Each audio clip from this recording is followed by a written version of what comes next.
Hi అండి. Welcome back to my channel Raji's kitchen. నేను చూపించబోయే రెసిపీ వడ. నేను చెప్పే ప్రాసెస్లో చేశారనుకోండి, పైన క్రిస్పీగా లోపల సాఫ్ట్గా భలే వస్తాయి. ముందుగా నానబెట్టుకున్న మినపప్పుని మిక్సీ జార్లో తీసుకొని కొన్ని వాటర్ యాడ్ చేసుకొని ఫైన్ పేస్ట్ చూపించే విధంగా పేస్ట్ చేసుకోవాలన్నమాట. ఈ కన్సిస్టెన్సీలో మొత్తం పప్పుని రుబ్బి పెట్టుకోవాలి. అందులో కొంచెం పచ్చిమిర్చి సాల్ట్ వేసుకొని బాగా ఎయిర్ ఫామ్ అయ్యేలా కలుపుకోవాలి.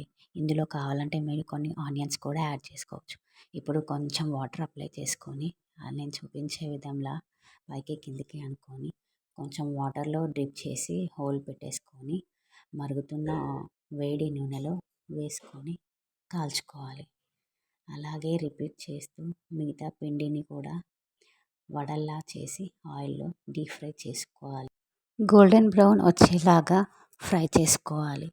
దాని తర్వాత మనం సర్వింగ్ ప్లేట్లోకి తీసుకొని అల్లం పచ్చడి లేదా పల్లి చట్నీతో ఎంజాయ్ చేసేయడమే.